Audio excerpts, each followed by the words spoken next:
Di-deliver ulit tayo mga idol ng ating bagong pitas na talong at upo. Ayan, binubuhat na po nila mga idol.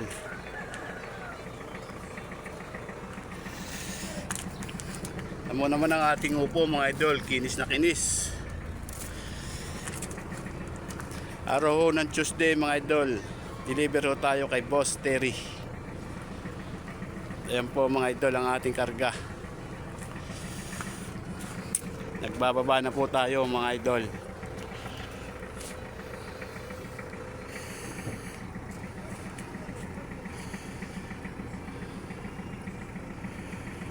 Ayan, nakapag-deliver na tayo mga idol. Ayan si boss, may kargang apo. Ano yan? Apo mo? Oh, Ayo. kargang apo si Amo Monster. Ayan ang ating na-deliver mga idol. Tataba ng ampalaya.